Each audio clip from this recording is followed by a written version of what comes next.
We got both cameras working. Excellent. Okay, like I was saying, that seemed like a memory problem. So I don't know if that was error in the memory or I just need more. But I will probably end up upgrading the laptop, at least the RAM on it, if people actually watch. So, like I was saying, try and get it visually centered first, and then I use my thumb as a guide. It will bounce back and forth, and you can see on this side, maybe I put it here, you can see as it hits my finger and then pulls away, then I can help that to guide me. So when you're spinning at a consistent speed, and you'll just need to practice this if you're going to use it, comes off the thumb and then you give it a tap, and then that's good. So it'll turn, it'll contact the thumb, it'll oscillate around, contact the thumb, and then if you're spinning fast enough, your reaction time, or slow enough, your reaction time should be good enough that you can just tap the side, whole hand tap, and you don't want to hit the top. You want to try and get it close to the center of gravity as you can, or near the foot where there tends to be more friction. So we'll start with my guide here, and it's a little bit wider than where I've cut it in, which is okay. Go ahead and switch to this, and again, I could use one of these. If you've got one you prefer to use it, go ahead and use it. You can tap center these as well.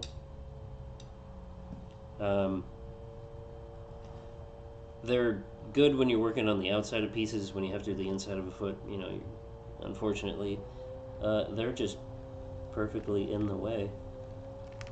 So gonna spin up the speed on this because these are pretty dry. And like I said the last time I was streaming, if you're new to the stream or what I do, in order to trim the pieces and get a nice even concentric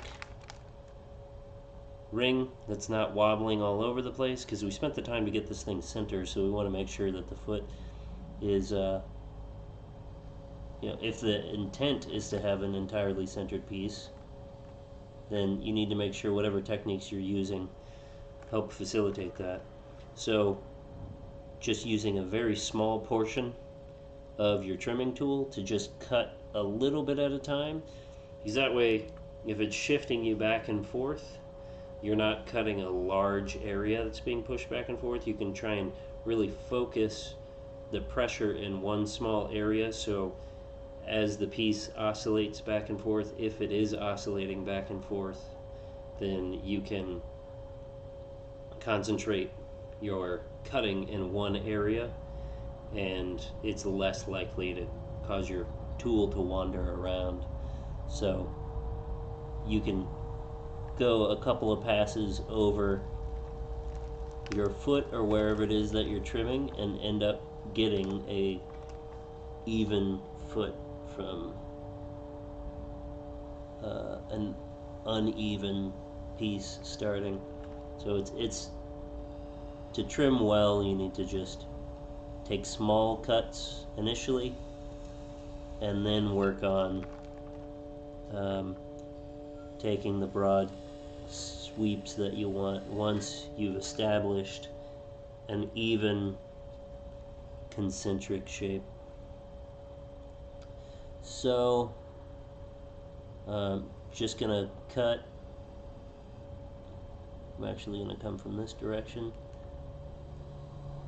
and if it catches you and you start to wobble around, don't worry about it. Just be consistent with your pressure. And this thing is kind of wobbling all over the place. Just notice it was made in Taiwan.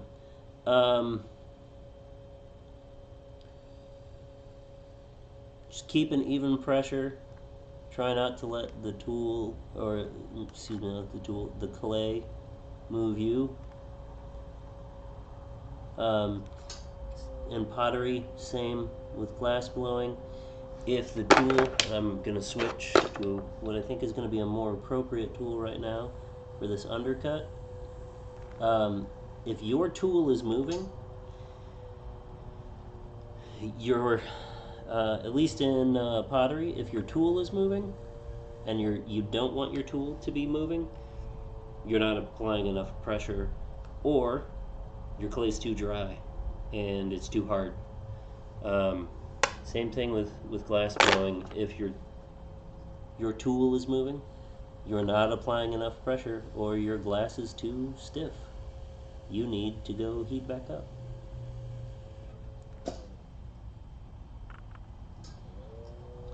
So, yeah, I'm okay with that. This light, actually, I need to move. I need a better shadow cast on this piece, so that way I can see. That's better. See more effectively what I'm trying to get done here. So, 2 hands. I very much recommend 2 hands when trimming. And what I was taught, and I still really do believe, is making a triangle. So elbows planted into thighs, and then contact between both hands. You shouldn't, have one hand kind of floating freely. If you are an individual with one hand who's making pottery, that's it's going to be much more difficult, and you really are doing well if you can keep your pieces even.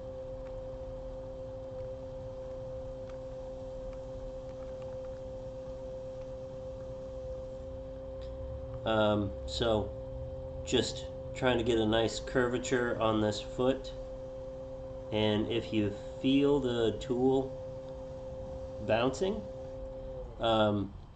change your angle while you trim, so that way you can smooth out the shape instead of having ripples in the surface. And some people like the ripples. I do them intentionally. Yeah, this is honestly at the point where it might be too dry for what I like when trimming. And I will show maybe Sunday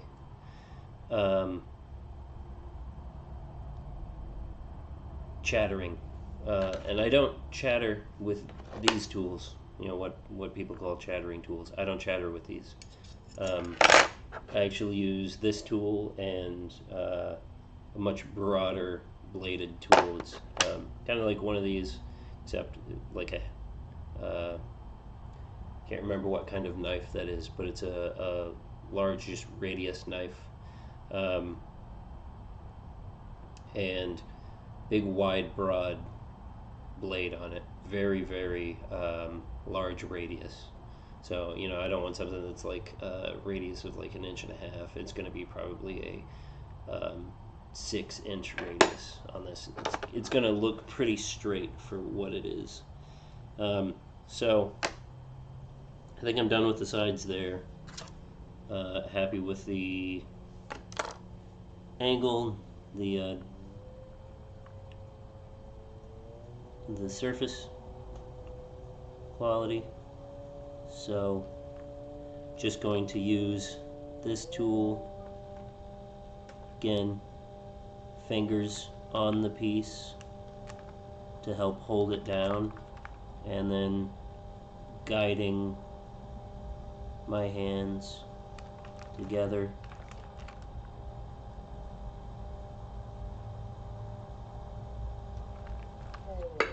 And what, okay, trying to think of what clay body I'm working with right now. So if your pieces get too dry, you can actually have an increased chance of the piece coming off the wheel, which is not good. So you can see I'm getting these thin ribbons coming off, and it's real flaky. It's not dry, so you don't have to be worried about that, but it is flaky, and that makes it kind of difficult to trim your pieces without the hazard of them grabbing and popping off the wheel, because they don't want to cut very much, and you don't want to be aggressive when you're cutting something that's very dry, unless you're using the technique where you wet the rim and stick it to the wheel head. You'll get that nice van der Waals forces holding the bowl or cup to the wheel head, just like you do with a glass that sits on your table and starts to sweat, and then you go to pick it up and it's like, oh, that glass is kind of stuck to the table. That's van der Waals forces. And you can see this piece is wobbling around just slightly. Well, you might not have caught that, but the piece moved just a little bit while I was trimming.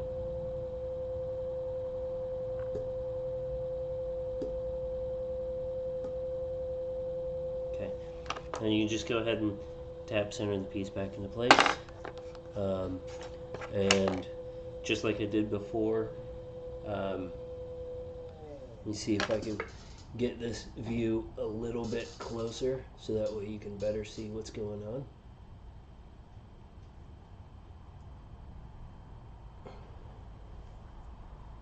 Maybe that's a little better.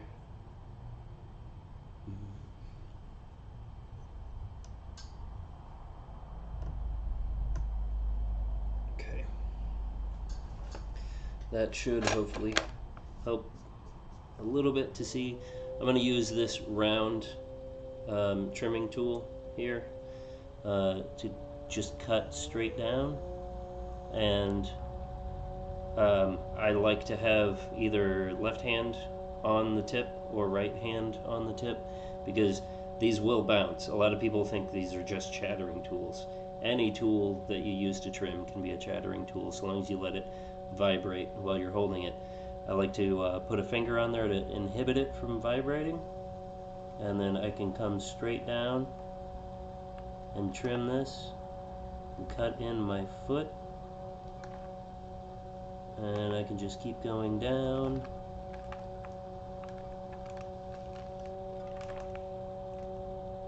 And I can come back, cut it a little bit wider a second time.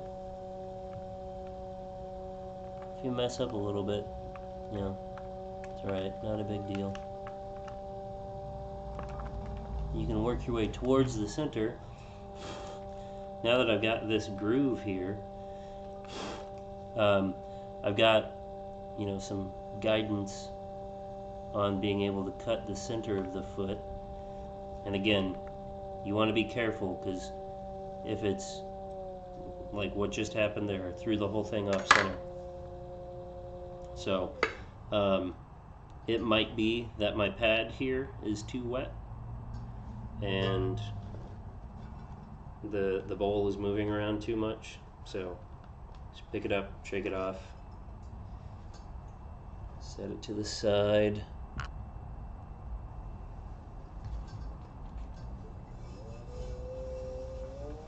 Clean off the wheel head.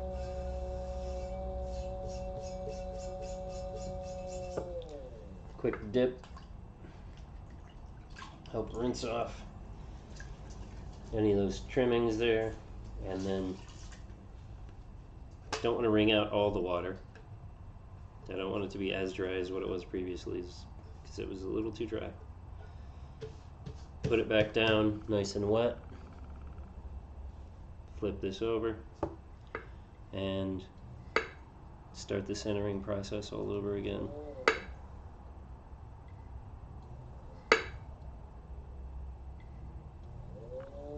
Okay.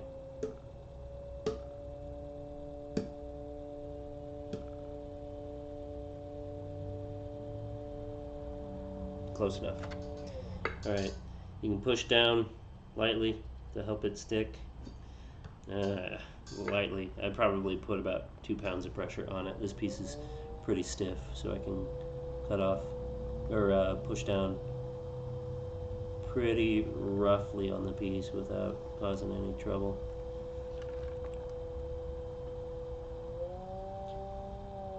And if you go quick, you can cut material pretty easily, so I might just switch,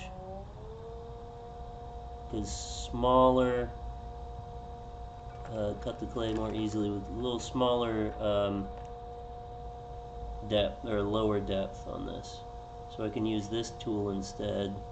Come straight down and pull this material away like this.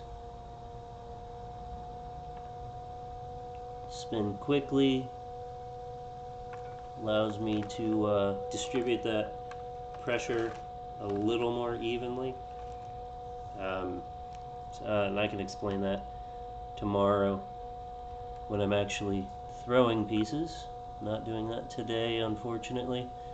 You spin quickly, you actually distribute your force across a larger area of clay. If you think about like length traveled on the clay and the rate at which your tool goes down, if your rate's going down, the tool moving down is the same, but your speed of your clay across changes, then you can really dig in a lot in one area if your clay's going really slowly. But if your clay's moving quickly, it's a much more gradual bite, and you don't have to worry about accidentally gouging or making mistakes like that. So I'll just switch back and forth between my tools.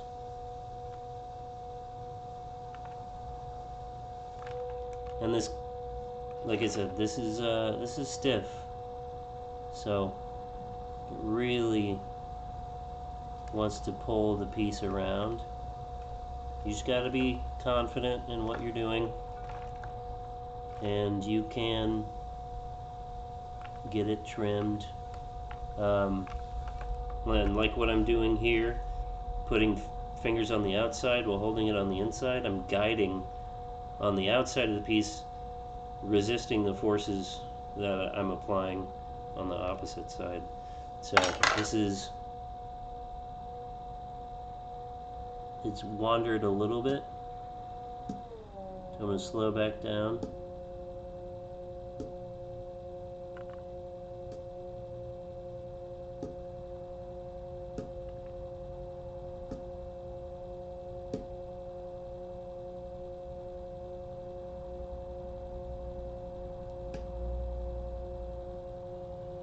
That's good enough.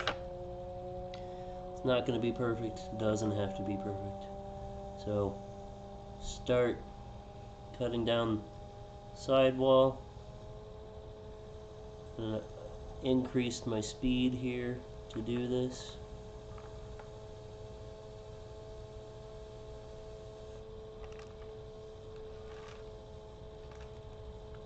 And then I can come back in. And I'm just cutting chunks. It's just actually breaking the clay at this point because it's so dry. If I had a damp box, I'd be able to really get this to the moisture content that I wanted. But I don't have a damp box, so I'm kind of playing with whatever the weather will let me get away with.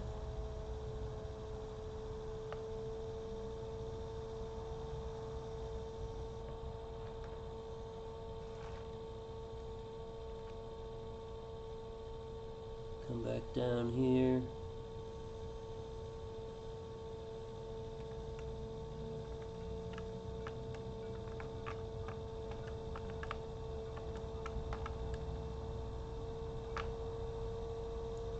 You can probably see pieces getting pulled around, going off center a little bit.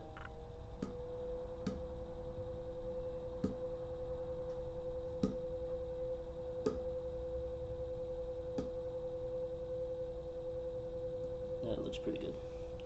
And I'm almost done with this piece.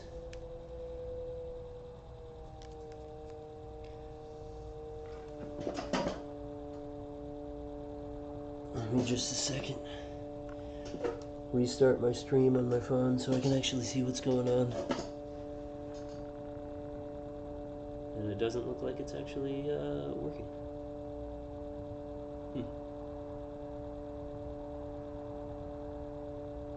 Oh, I'm on the wrong link because I stopped and restarted. There we go. That's better.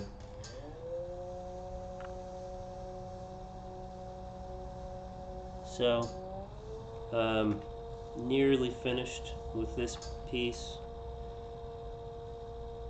Just gonna come back into the inside, just try and cut a little bit.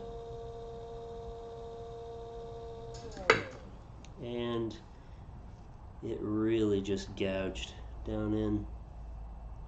I've never had that happen before.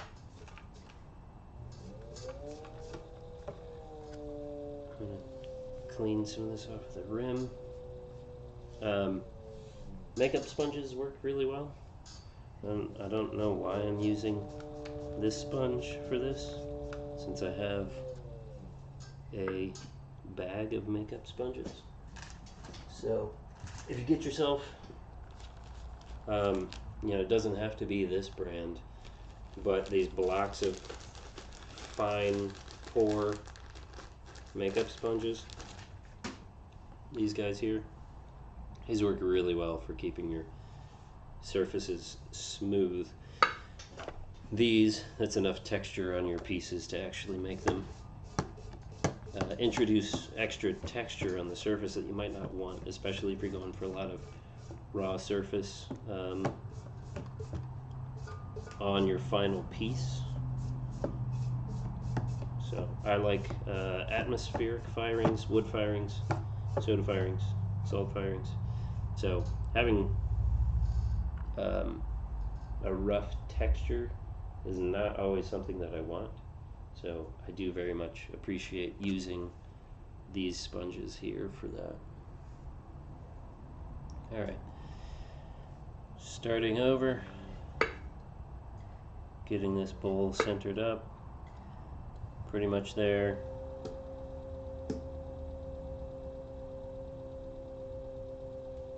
And it's really just about focusing on when it turns and comes into contact with your hand, and then giving it that tap. But I think what I'm gonna do is wet the rim to try and get it to stick to this chamois better, because it's dry enough that it's very dry on the rim. It's not bone dry at all, but it is starting to go white, and I want to avoid that. So, okay, you see it'll touch here, and then I'm not sure what RPM this is, but touch, tap, touch, tap, touch, tap, touch, tap, touch, tap.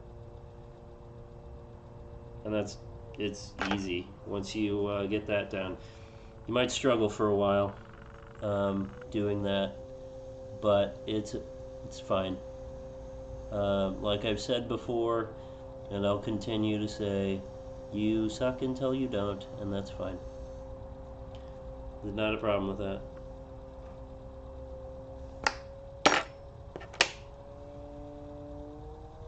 So I'm going to use this tool and just use the corner to cut into the bottom, so that way I can try and more easily just smooth this out.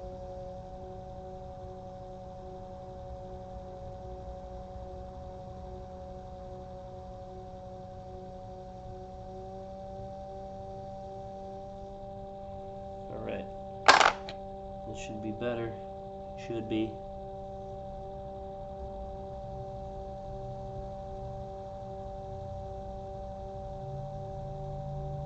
Try and just gently. I can feel it's stiff enough that it really wants to bite and pull. And you can, you know, blow all this clay out of the way if it's not too dry. Don't want to be breathing it in. Man, that really don't like how much that's grabbing. That can be mitigated by having stiffer tools or just a softer grip. I don't want a softer grip because I don't want to get any vibrations in the bottom of the piece and start chattering. So, but I'm not going to worry about it too much. I'll make do with what I've got for right now. And by the way, if anyone is curious, someone brought it up. I will not take sponsors if this gets big and I get companies interested in sponsoring. I will not take sponsors from any company that manufactures any pottery supplies or equipment or anything like that. That's a conflict of interest. I'm not going to do it. Because if people think, oh yeah, he just uses that because he's sponsored this way, or he likes that tool because they pay for it, or whatever, that's not going to happen. I will say whatever I want about a company's tools because I'm going to use what I like. And if I don't like it, I'm not going to use it. And I'm not really even going to recommend anything to you. You use what you like. And that's really what it's about. So I don't want you to think that what I use is necessarily something that you're going to need to use or is going to be most beneficial for you. Use whatever you feel like using. If you don't like a tool, that's fine.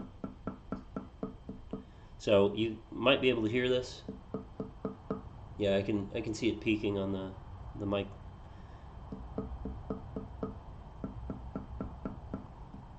Sounds a little more hollow, a little more solid here. So I am going to take this down on the side just a little bit. Try and thin it out. I don't want this piece being too thick and too hefty, but I also want to maintain a nice shape on the surface.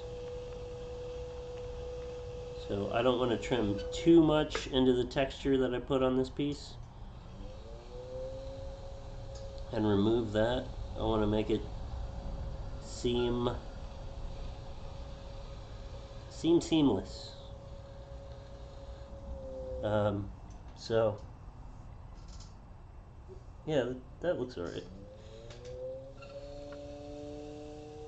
And you can hear it's making sound when I lightly come into contact with this clay. So it's quite dry. And there's something, there's a piece of grog in there. Okay. Didn't know there was grog in this clay. It's a joke, there's not. That happens sometimes. So if you ever find stuff unusual in some of your materials, that just happens. Manufacturing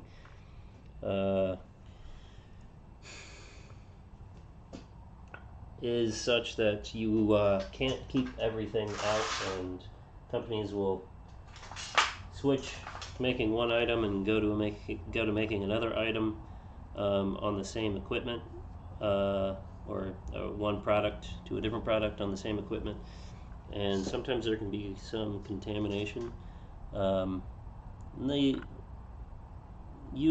they'll try to avoid it, but it happens sometimes.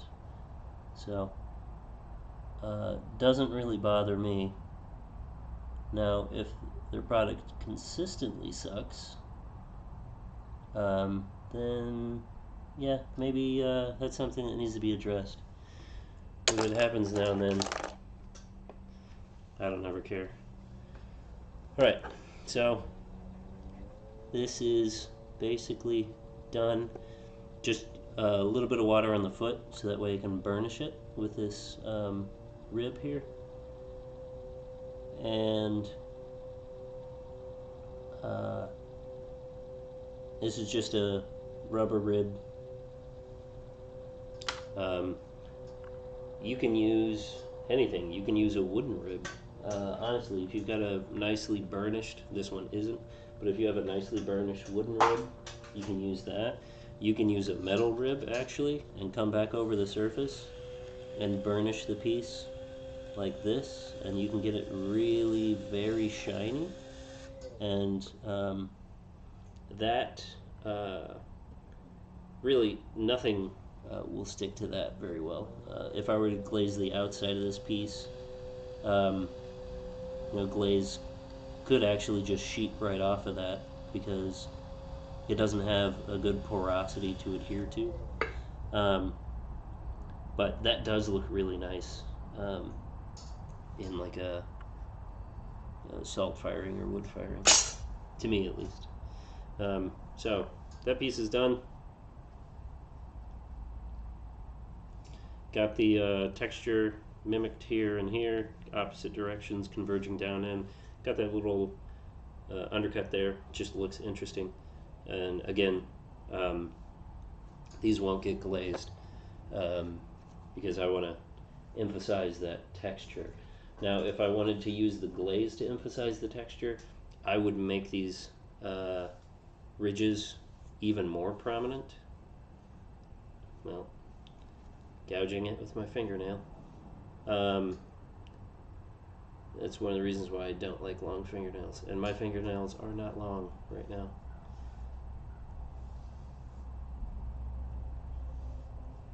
It's smoothed over well enough. Put some glaze liner on the inside, nobody's going to know the difference.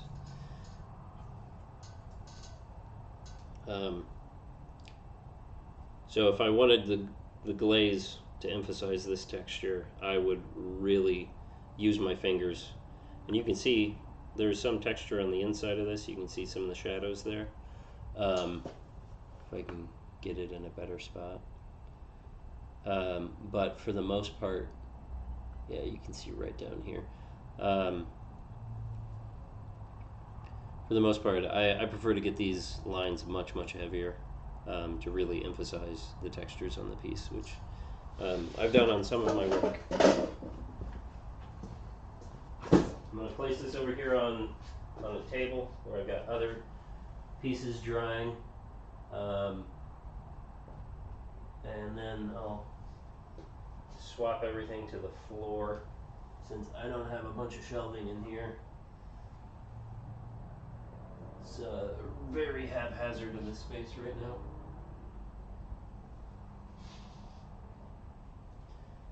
And as they get more dry, I'll move them from a board to the table and then to the floor.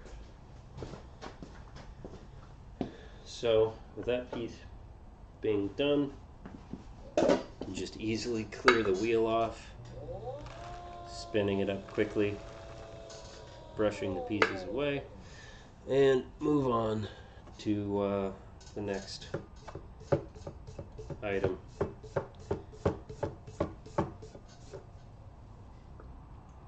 So again, with this one,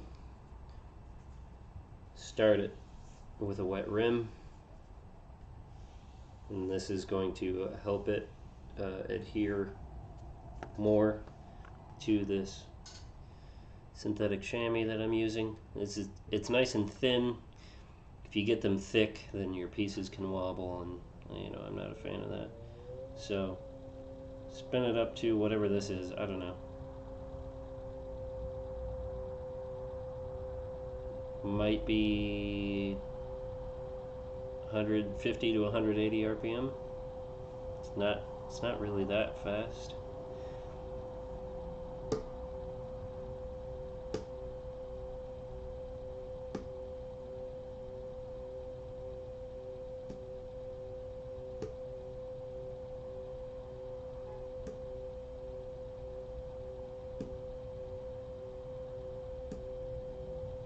Yeah, it's good enough.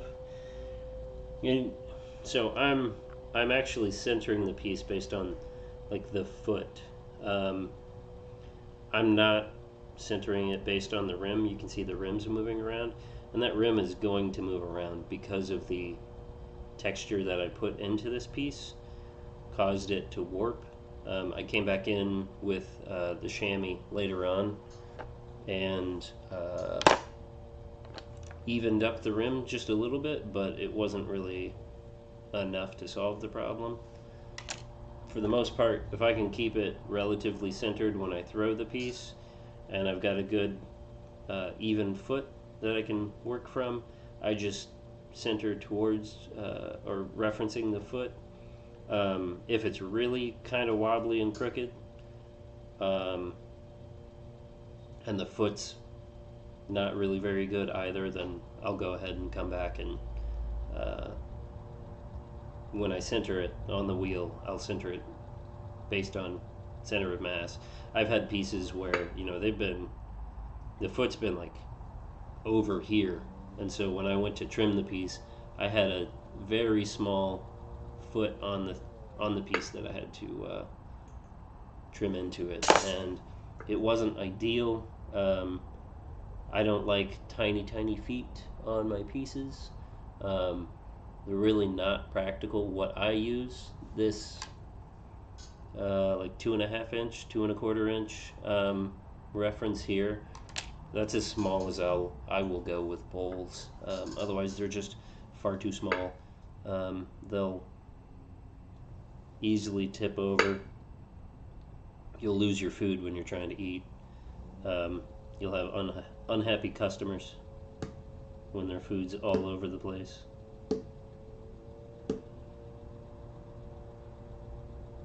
And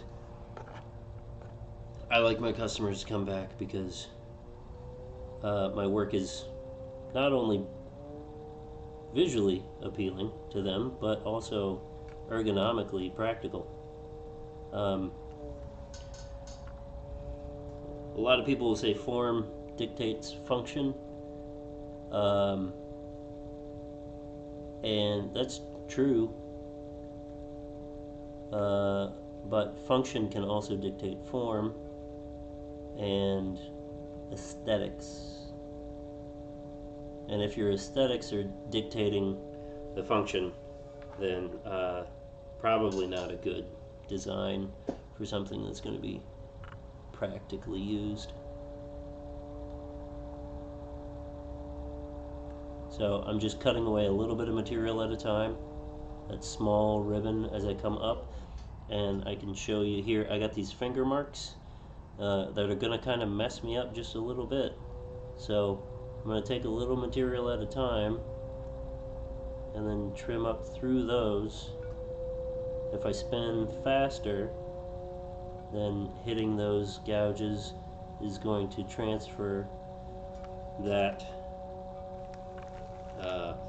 undulation of the tool as it bounces across over a larger area and more evenly distribute that flaw, so that way it's less noticeable. But I don't actually even have to worry about it because this foot's so tall, I'm taking away almost a half an inch of material. So I'm actually just going to use this tool here and start by taking material from the surface, and this tool is going to, honestly, it's probably going to break. And all these loop tools are basically made the same. It's just this metal here is bent into shape and spring loaded, jammed in. It's trying to open up, and then they put this collet on here, and that's just compressed over the wood. Every single loop tool that I've ever bought has come apart. It would be much better if they were epoxied, and I'm sure there's a company that already makes those. I've just not taken the time to research those or buy them. So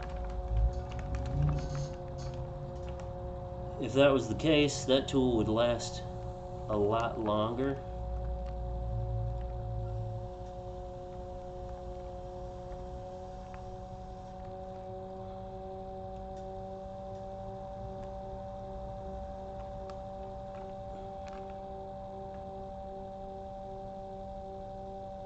So I'm just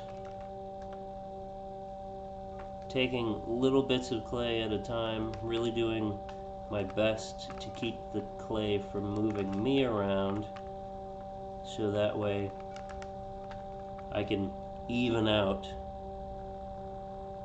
the unevenness of the foot from when I cut it off the wheel. So I just continue to take little bits at a time, turn the piece quickly on the wheel, and work my way from the center out. And then, you know, if the center looks, or if the outside looks good and it's pretty flat, then you can come back in and work your way towards the center. I usually don't use this side because it pulls into the clay quite a lot. I like to use the narrower tip for this roughing of the trimming pass. Spin it back up here, and I'm leaving this nipple, for lack of a better term, on the piece just because it helps keep my fingers out of the way, and I can go back and remove that later on. But I'm going to spin this up even faster, try and get this done pretty quick. I will say, turning quickly, if your piece comes loose, it's going to shoot off and spin around, and you might be pretty upset by that because you probably lost that piece. But you'll just get better at trimming with practice and more confidence. I'm actually going to use this tool and come in, pushing down with my thumb. Piece is now off center. I'm not entirely sure when that happened, but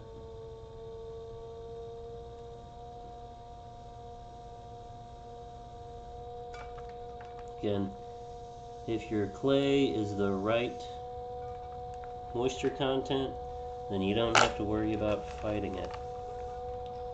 So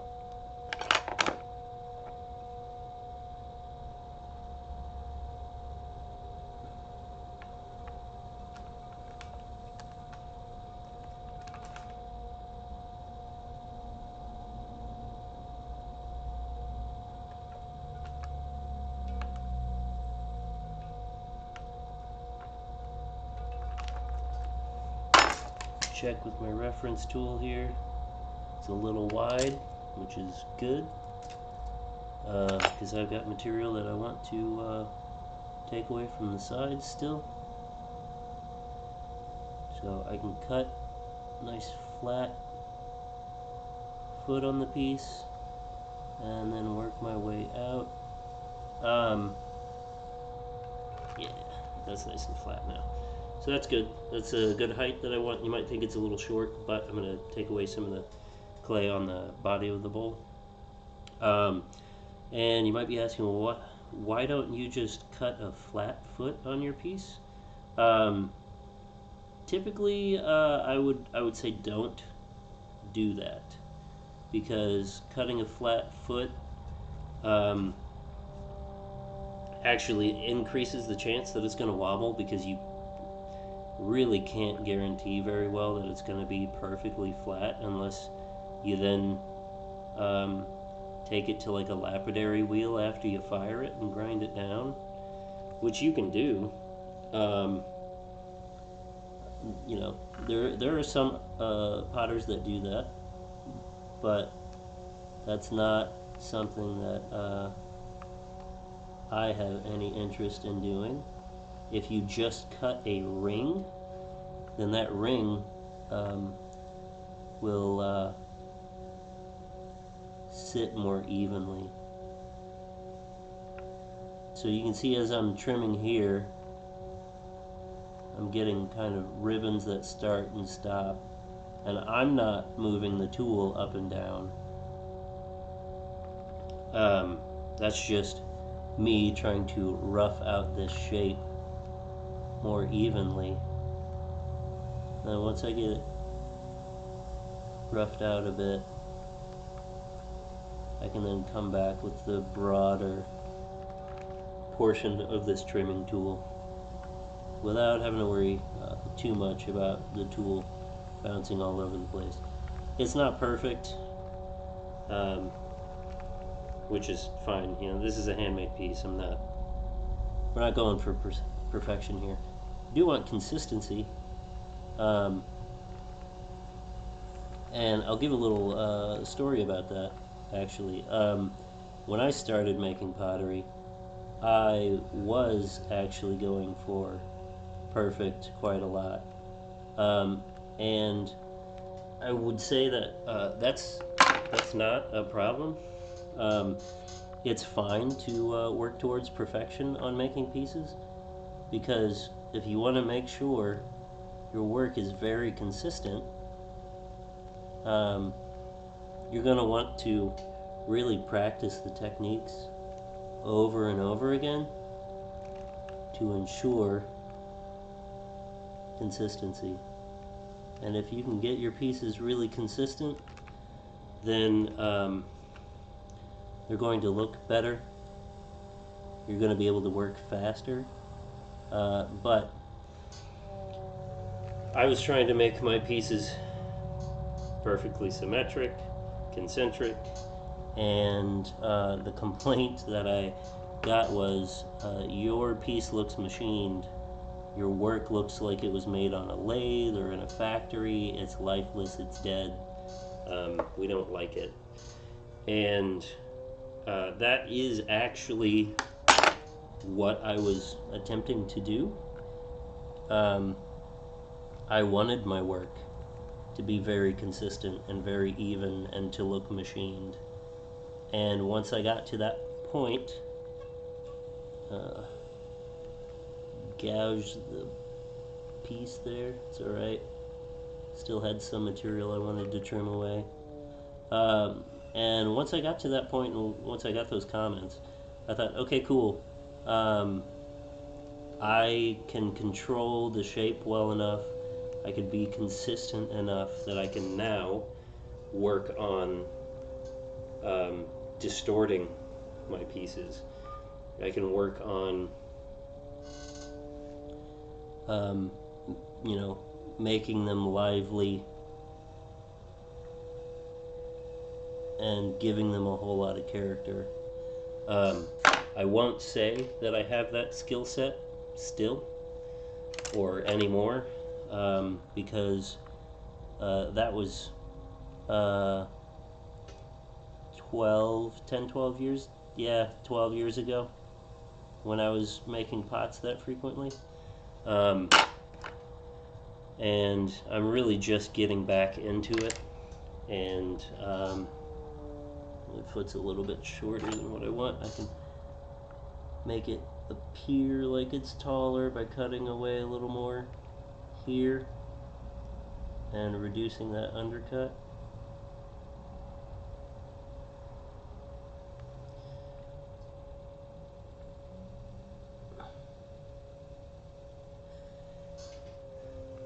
So, will I work again to get that consistency where my pieces look machined? No, probably not. It's just not what I'm interested in anymore. And also, you know, this is not my job anymore. Making pots is, you know, not what I'm doing to try and make money. And just streaming is for fun and because people want to watch. So I'm okay with you know, potentially losing some of the skills that I had and coming back in, making work, teaching people. That's something I didn't actually ever want to do, nor did I think I was going to like it, but I've been a teacher for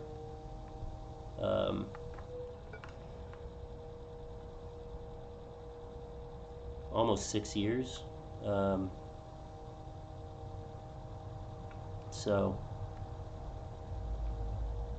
I actually taught glass blowing after my first semester,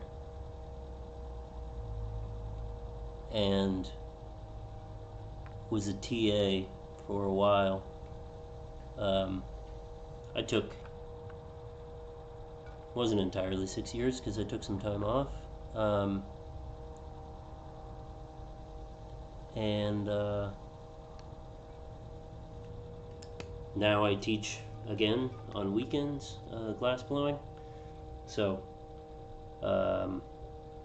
it's I do it because I want to be in the glass shop making work, and what better way to be in a glass shop than to get paid to be in the glass shop,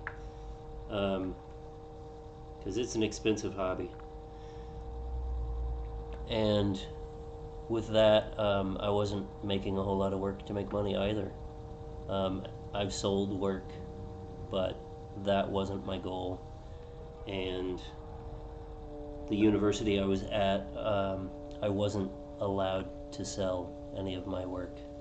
I had a contract where I sold or gave my work to the university, specifically a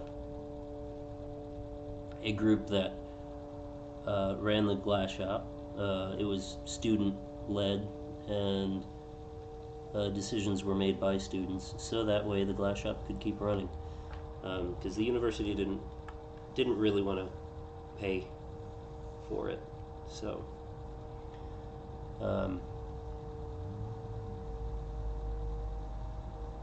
we did what we could to ensure that the studio had enough money to pay the students who were the TAs and bring in artists, purchase equipment, repair equipment. So teaching students was a necessity, and I figured out that I actually did enjoy it. Opinions on my skills and ability to teach may and will differ, but at least I like sharing the things that I like doing, and if I didn't, I wouldn't be streaming right now. So trying to get this trimmed down. This is so hard. Just being able to remove this material is a pain. So I think I'm actually going to have to take a trash bag and cover up the pieces that I did make last night. I do apologize. I told people I was not going to be baking anything last night because I was busy, and I decided to actually make work because I've got a lot of stuff I got to get done in the next 4 days. So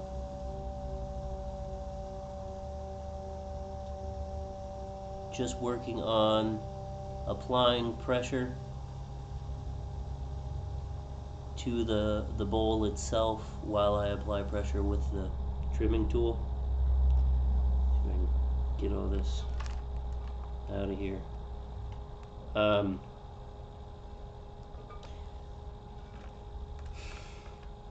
So, enjoyed teaching,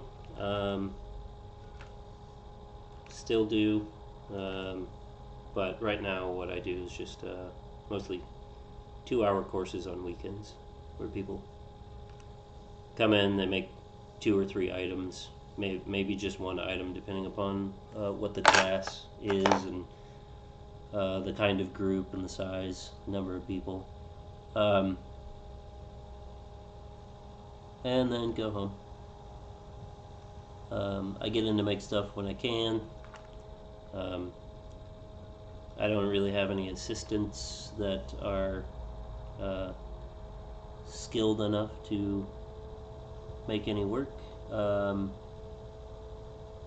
So I am teaching some individuals, and you may see them on stream.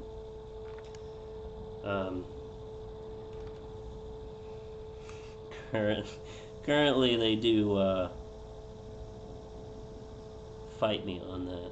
They don't want to be on stream until we start making good work and they know what they're doing.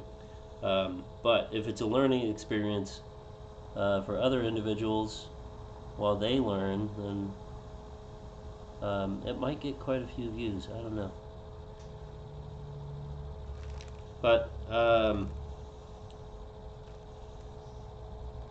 I enjoy doing both glass blowing and pottery.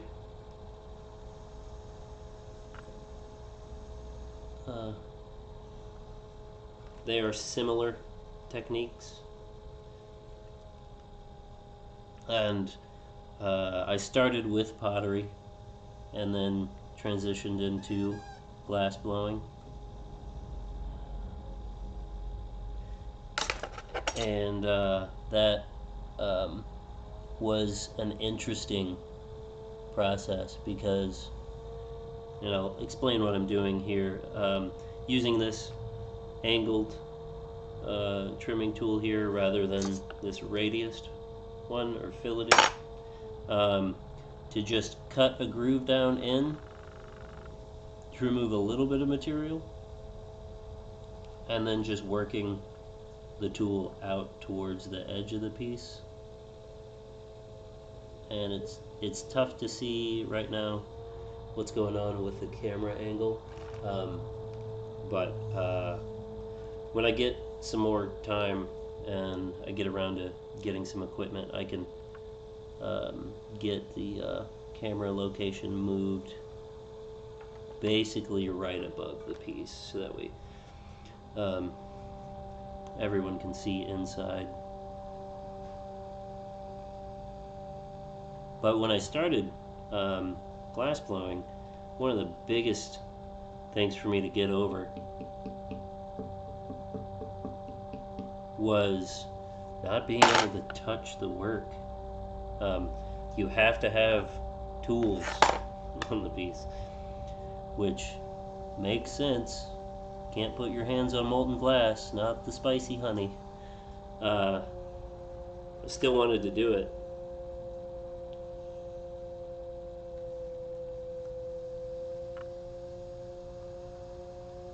But they're very similar.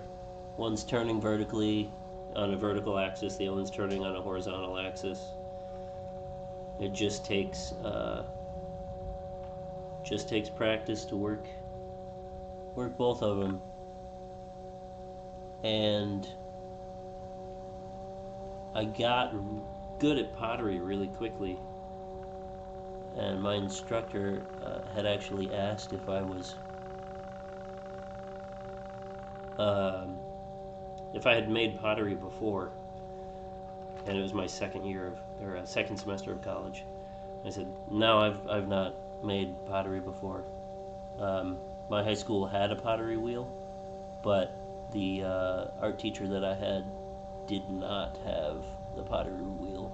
There were 2 art teachers there, and they didn't really cross-pollinate any of the curriculum or equipment. So I never had the chance, never got the chance. I shouldn't say didn't have the chance. I never got the chance. I'm sure if I would have known while I was there that the other instructor had a pottery wheel, I could have gone over and asked and used it, but I didn't. And I actually ended up in my first semester of my pottery course making, I think, 3 teapots, 2 tea sets. And a lot of people thought I was kind of trolling everybody, and I had been making pottery for quite some time. But it was the first time.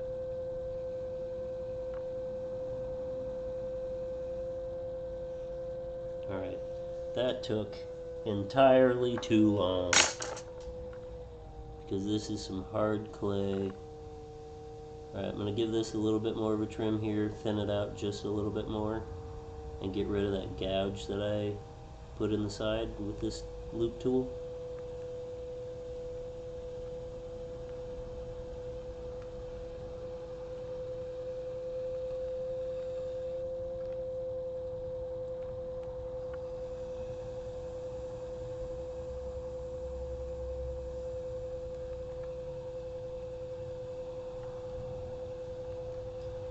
So, picking up pottery was easy for me, and then switching over to glass blowing, because they're similar, that was easy as well.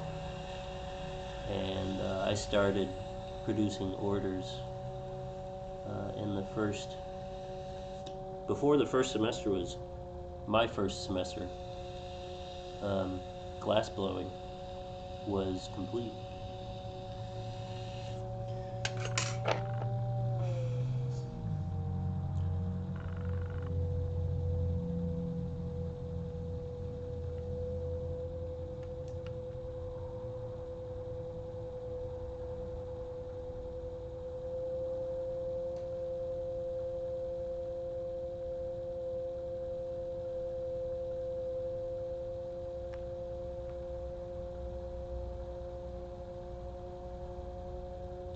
So just using this tool here to chamfer this edge and then turn it into a radiused ring so it'll sit nicely.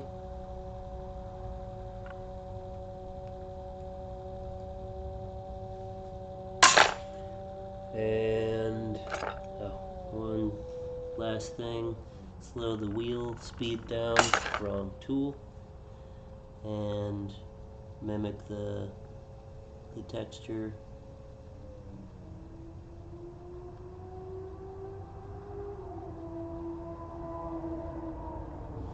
That's in the top of the bowl.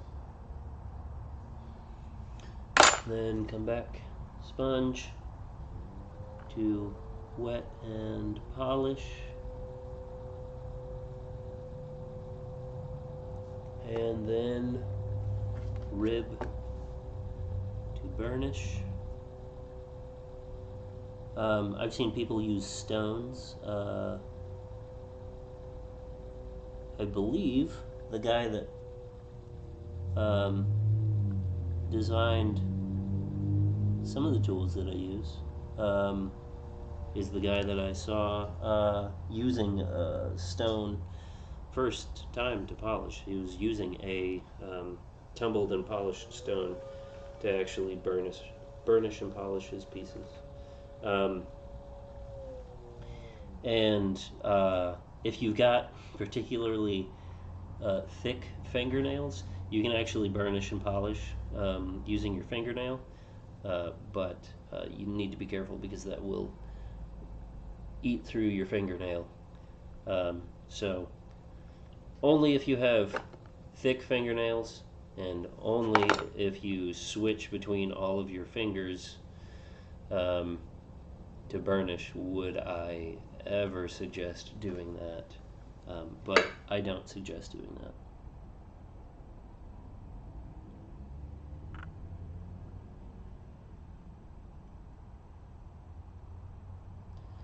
Alright, add my signature in.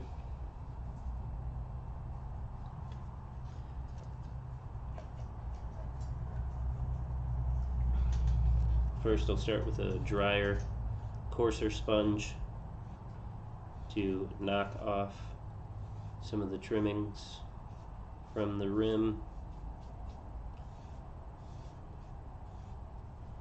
and then come back with the makeup sponge because it's nice and smooth.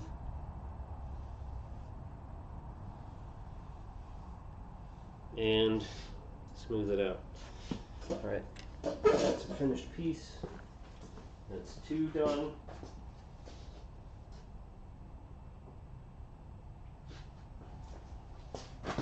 Two more to go.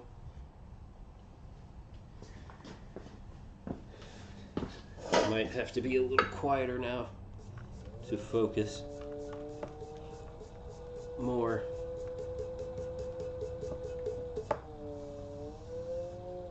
On getting these done. So, tap centering again, getting the piece roughly in the middle of the wheel as it contacts my thumb, then tap, thumb, tap, thumb, tap, thumb, tap, thumb, tap, thumb, tap, thumb, tap, thumb, tap, thumb, tap.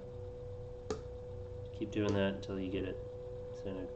Like I said, I'm only going maybe 150 RPMs, maybe 180, somewhere in that range. That's close enough. And yeah, I didn't wet this one like I did the other one, so I can do that.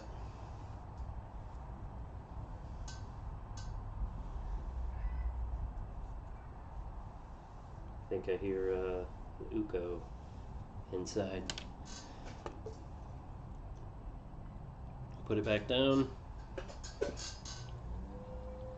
Turn the wheel. Thumb, tap, thumb, tap.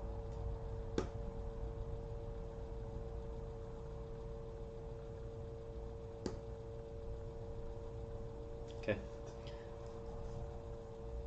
So, here we go. We're going to try and go quick. Try and go quick.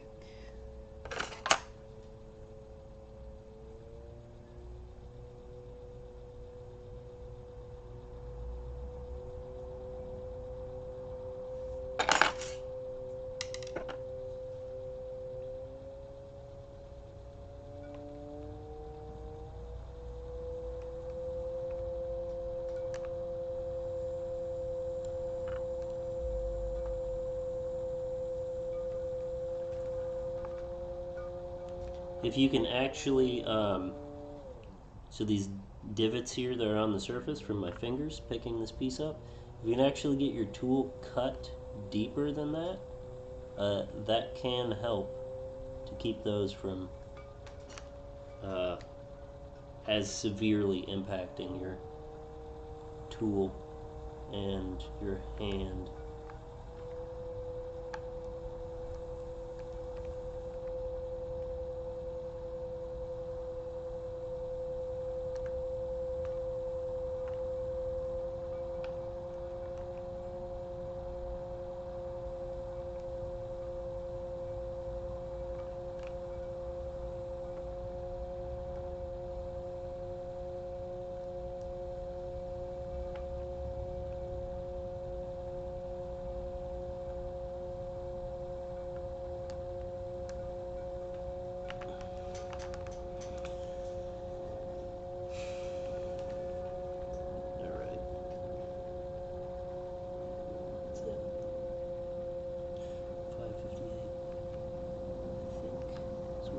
Says.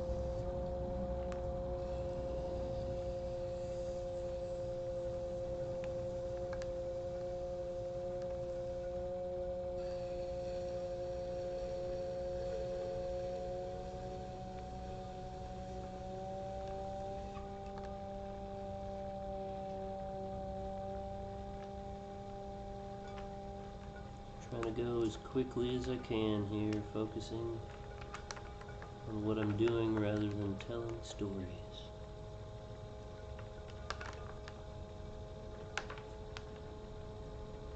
Keeping my pressure on my left hand down as I maintain contact with the tool with both hands and sweep out towards the edge. And that's as low as I want to trim the piece.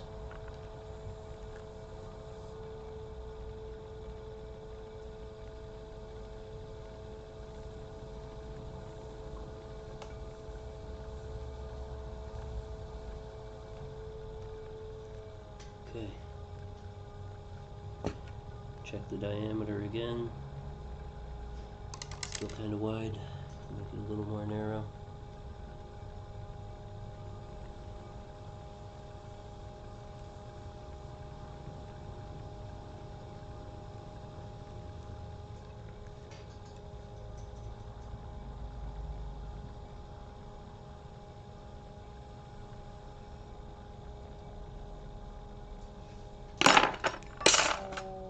Switch to this tool.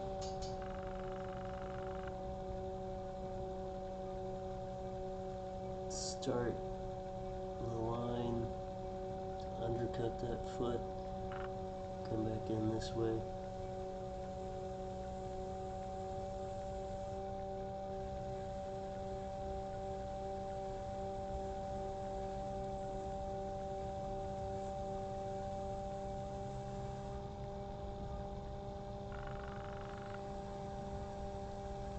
I'm using this tool to really try and get that undercut.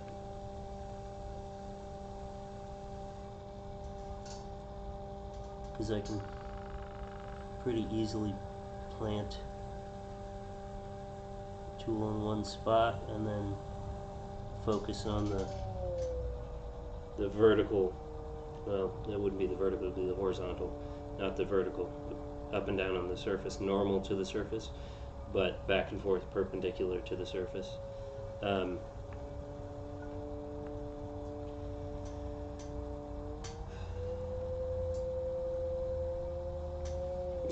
This stool is short, and I gotta get a different setup here pretty quickly, so that way I can make myself more comfortable while I'm making work.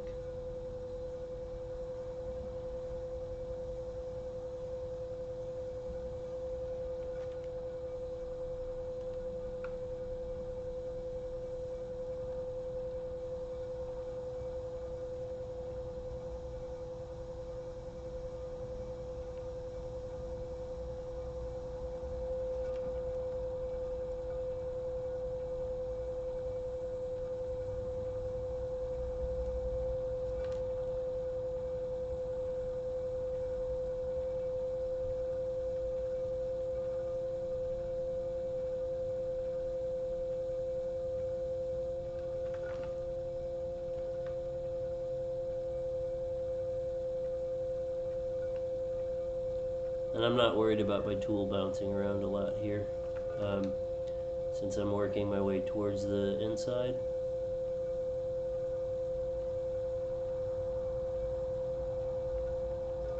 And this is all material that I'm trimming away, so as long as I can slowly smooth out that surface while I'm getting rid of that clay, I'm not going to worry about it.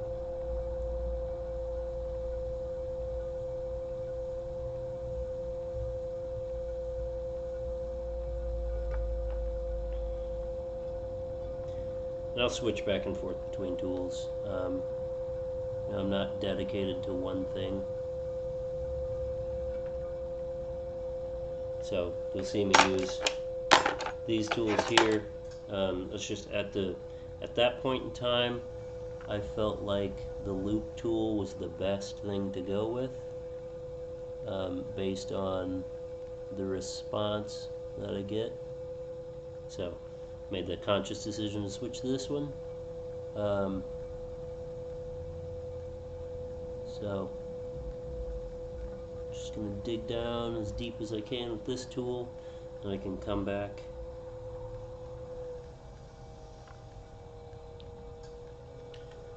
And the splash pan on this is pretty narrow, so if you're doing a long session of trimming,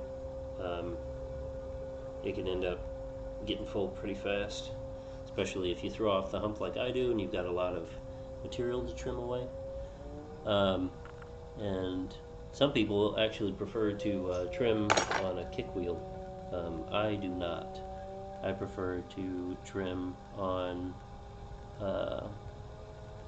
an electric wheel. I prefer to throw on a kick wheel and trim on an electric wheel, precisely because of the splash pan. The kick wheel I learned on did not have a splash pan, so it was learn how to throw dry or have a wet crotch. I did eventually have a specific pair of pants that I wore in the studio that I would change into and out of after I was done, so I didn't have to walk around with wet pants all day, or for a while. But I like trimming on an electric wheel because it's actually more consistent speed than on a kick wheel, and which is why I like throwing on a kick wheel, because it's a less consistent speed. As you make your pulls and work your way up the piece, it just slows down. So as you start working on the points of the pot that are inherently more susceptible to changes in speed, especially when going quick is problematic, then I think it's actually nice to actually be able to slow down. So I'm going to switch back to this here. I think this is giving me better results on the inside of the pot. And I do just like the way I can hold this one, at least while this clay is as hard as it is.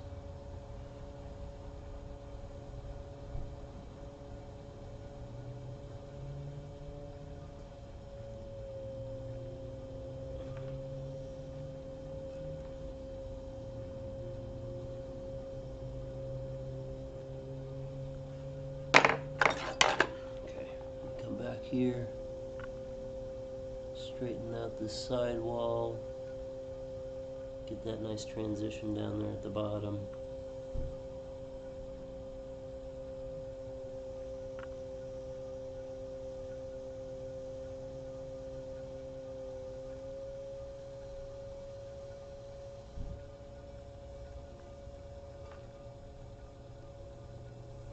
Try and make it a little more vertical.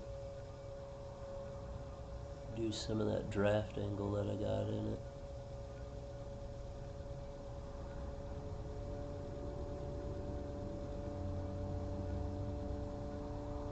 Nice big curl. I love those. Very satisfying. Especially when they keep themselves out of your work area. It's very nice to have those big curls.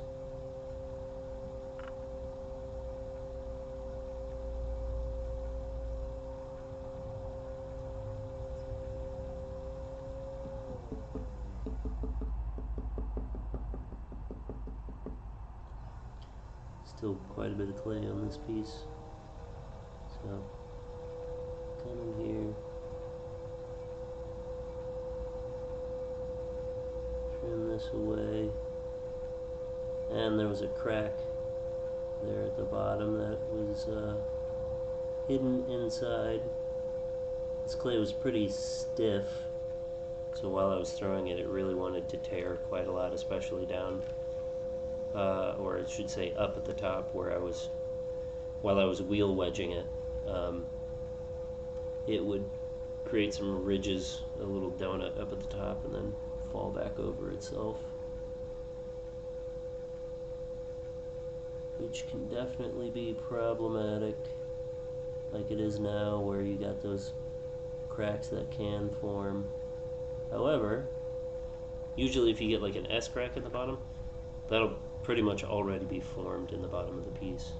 Um, a lot of them do happen after you've already trimmed the pot,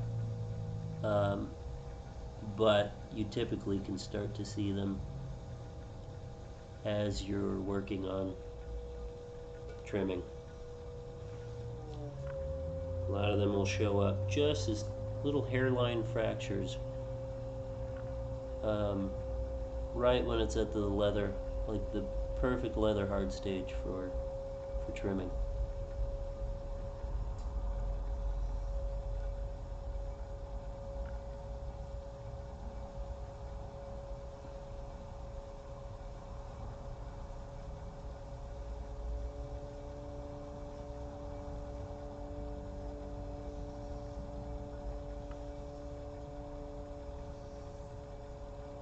Okay, pretty close, satisfied with the inside.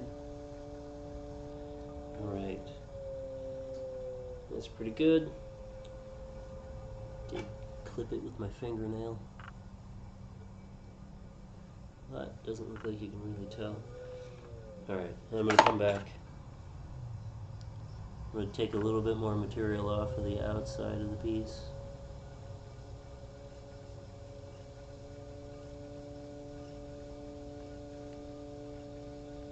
You can tell it's a little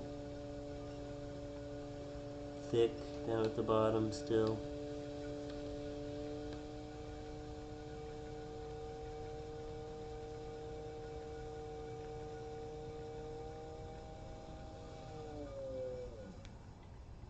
I don't know what that is that I'm hitting. See if I can change my angle and get rid of it. Yeah, that's gone now. I don't know if it was another piece of grog or a piece of debris in the clay. Not entirely sure.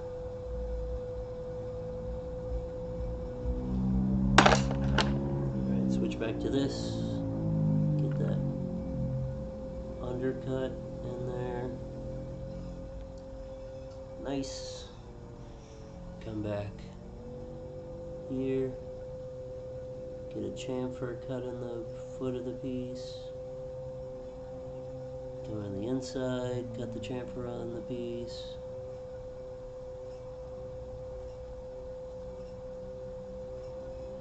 Okay, now just do the transition.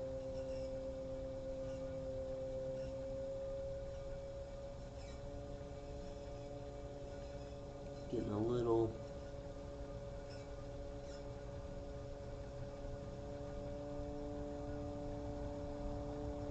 there we go. A little bit wobbly on that. But I can fix it here. Looks pretty good. A little short. Kind of want to reinforce this curve a little bit more.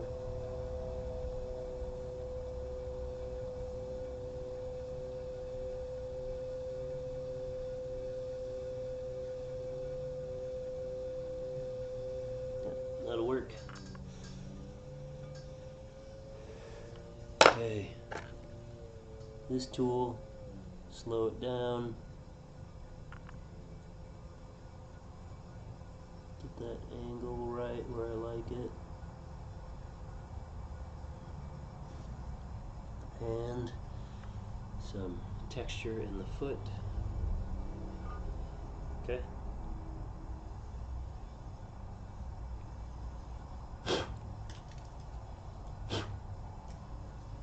Blow out some of the material. There's some holes down here.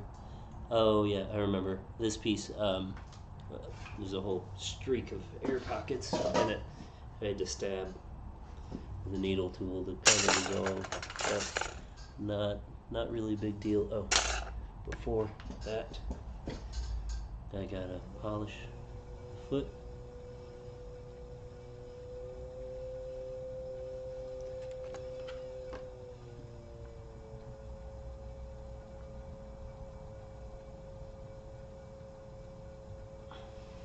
polish that there. Use the metal rib. Polish this. Not necessary, but I just feel like doing it.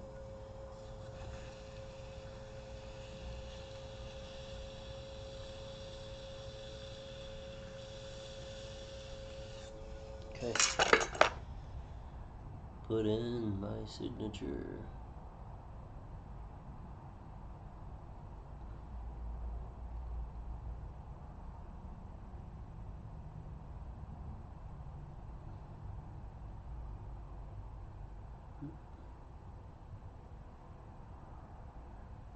Okay.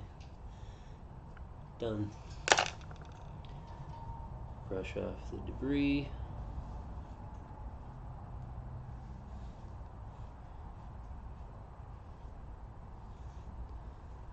Wet sponge to smooth and polish.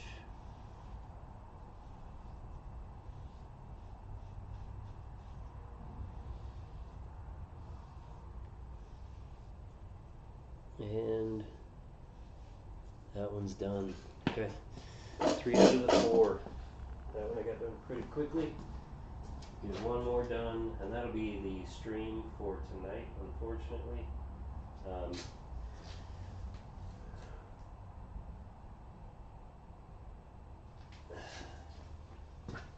Not going too long on this stream.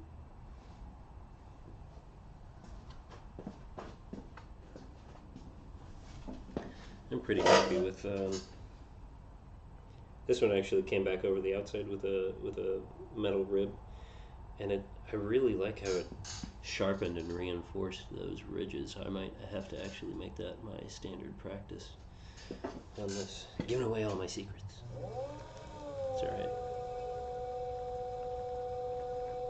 Good artists borrow, great artists steal. Keep that in mind.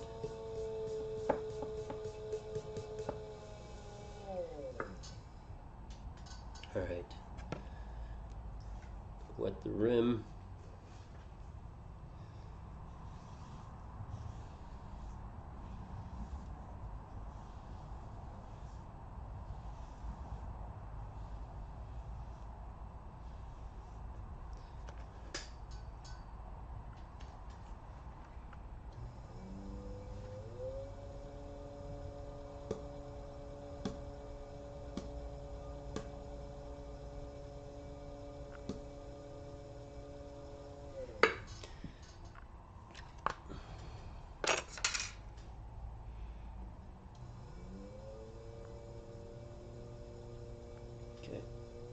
Don't really need to make any marks with that.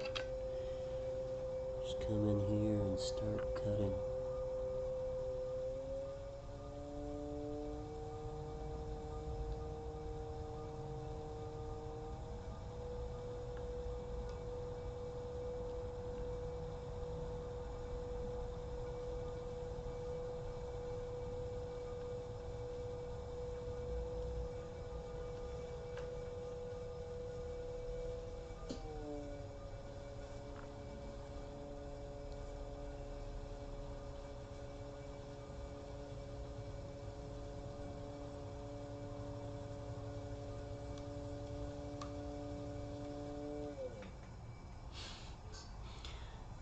Apparently there's quite a bit of grog in here.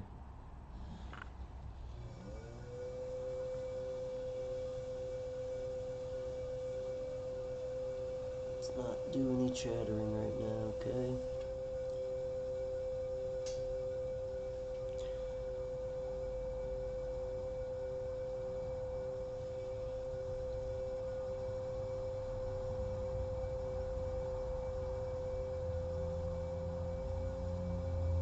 Coming back in, just a small edge. Try and even out some of the variation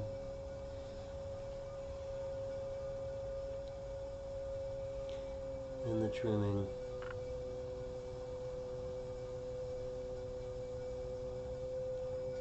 Alright, that's pretty good. Switch to this tool, come in and cut like this.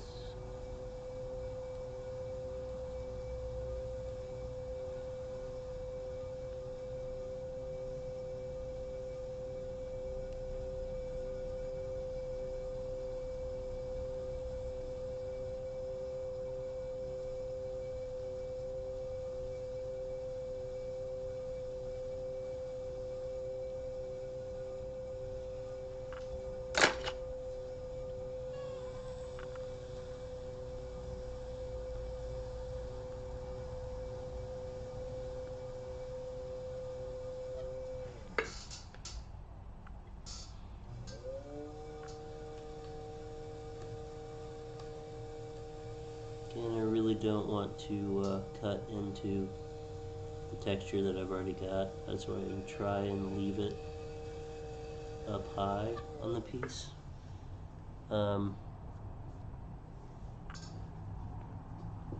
But that looks decent. I think I'm okay with that. Width is nice. I like it there.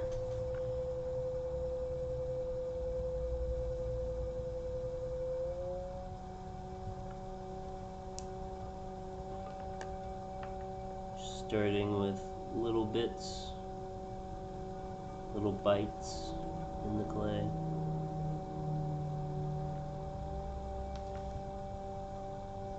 Get some of the center trimmed out.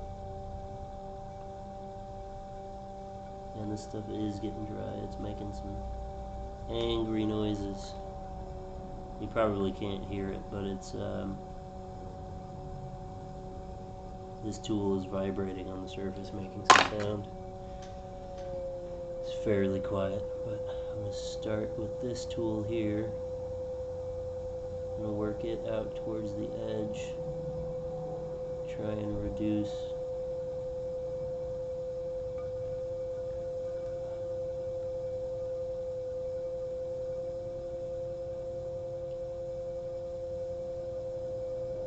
the amount of up and down.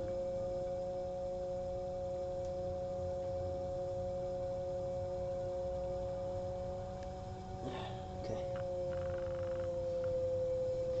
And here's a bowl that never stands upright. It's got a domed foot. It's convexed. I don't know anybody that would want to use this. Okay, so pretty even.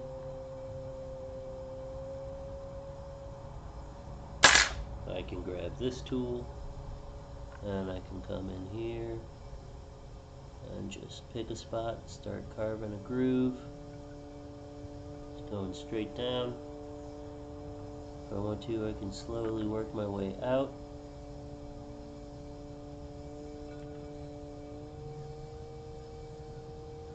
I'm trimming less material by working my way out. And I can work my way back in towards the center. And I can work my way back out. Just go back and forth like this if you want to. Just do it slowly, so that way you're not creating a bunch of ridges that you're fighting yourself over.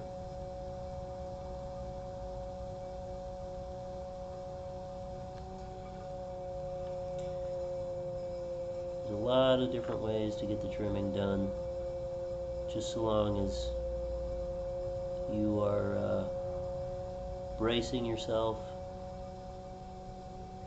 and doing it confidently. If you don't have the confidence when you're trimming your work, or making pieces in general, I would just recommend just go for it.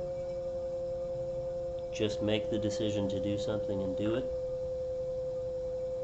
and stick to that decision. Stick to that decision until the end of that piece and see if it worked out for you. If it didn't, then you'll know.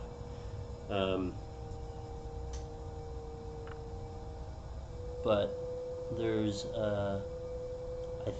I think what makes a novice artist really distinguishable from a well-versed, accomplished artist, and how you can tell the difference just by looking at their work, is whether or not you can see hesitation in what they've done. If it looks like there's hesitation in their work, then that, I would say, is more of a beginning artist. If it looks like there's confidence in the techniques that they've used, then that's going to look more like a experienced artist. So try and do things confidently. It'll make your work look much better.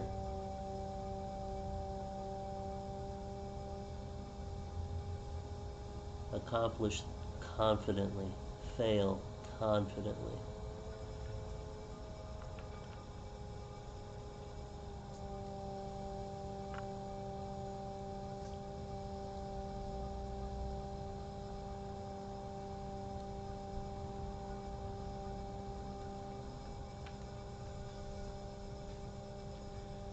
Alright. This tool is actually the sharpest thing I have, so it's going to cut more easily, and I can get rid of this center here.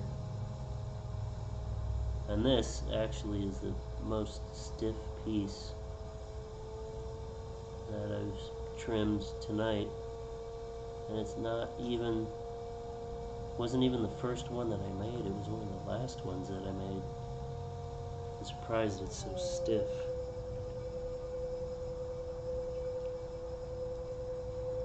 Must have got some clay in my mouth, got some crunchiness.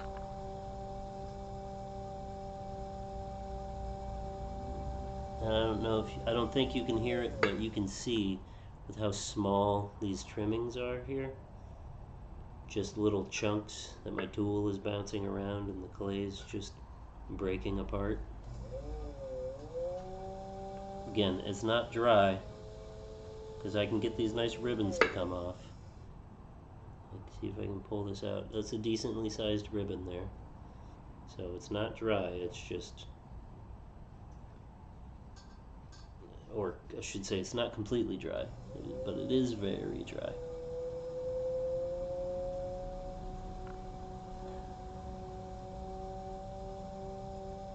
And these tools are consumables, so they will wear down as you use them, and you'll eventually have to buy more. And hey, you might actually prefer worn tools.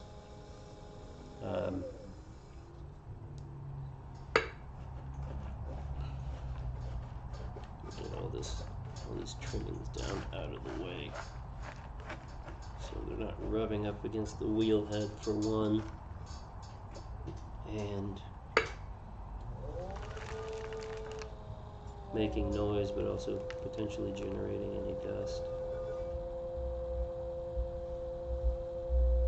Okay.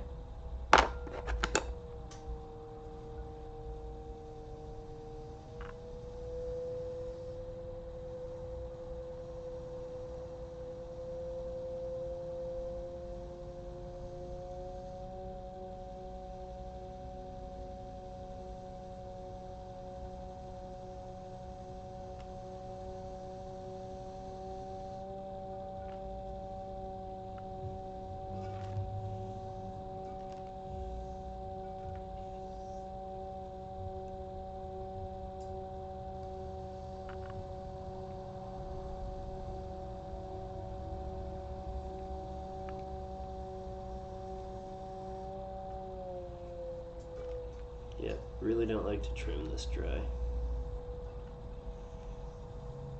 First bowls that I trimmed were too wet. These ones too dry. I've had pieces dry really quickly in the winter. I've had some dry really slowly in the winter. If you're in a basement, time of year can really change how quickly your work is going to dry.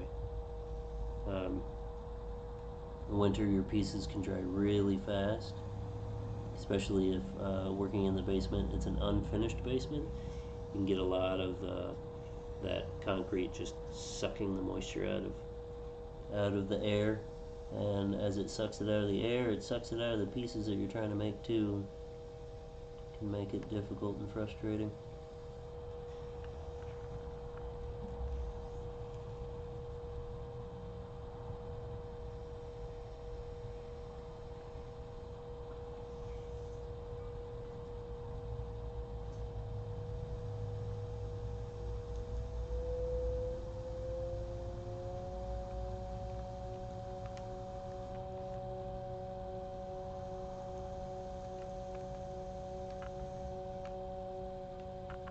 I think I want to trim the inside of this a little bit more.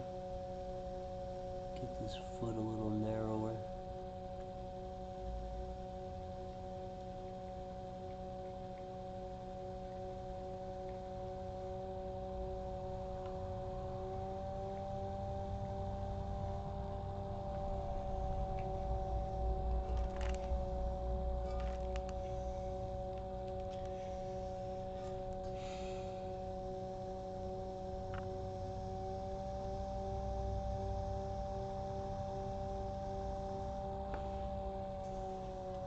Really, I am, I'm not being gentle with what I'm doing here. I am applying a pretty decent amount of force, and I'm being very firm with what I'm doing. So, how much pressure you apply is dictated by how soft the clay is. So, I think that's why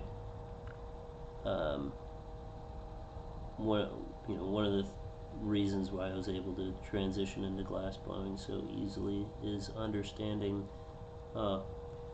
Dang, I trimmed right through this piece. I didn't realize I was that far down.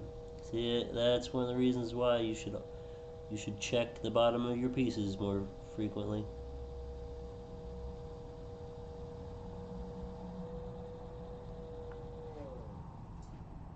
That's okay.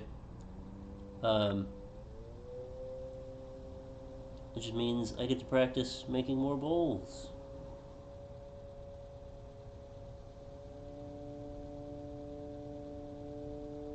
Well, since I trimmed all the way through, I will dedicate to that.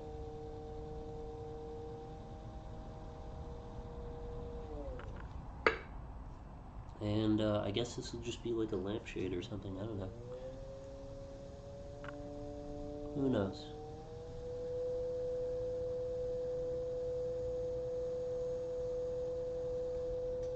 Somebody wants a lampshade? One singular, very opaque lampshade? You got it. It's yours.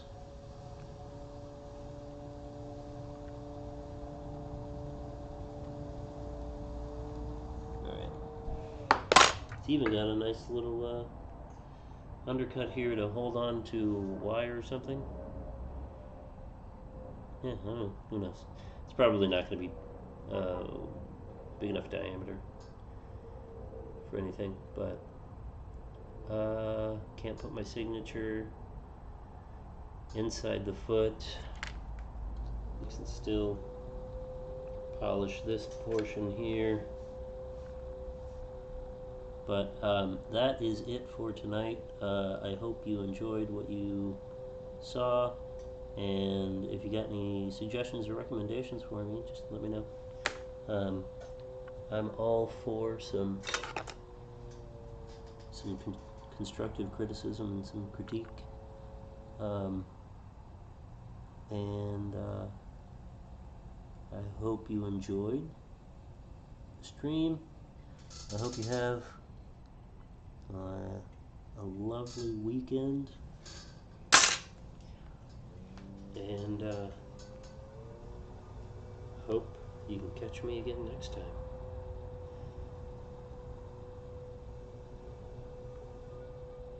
Let me just get my signature on the side wall here, like this. Perfect. That works. Cool. Yeah. Don't really care that I've trimmed a hole in it.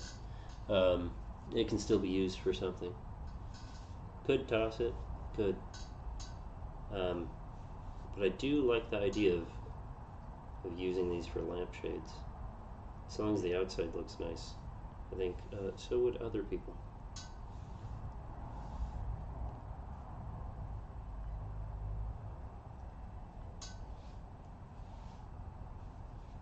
Smooth that over with a sponge. Use this one to polish it up.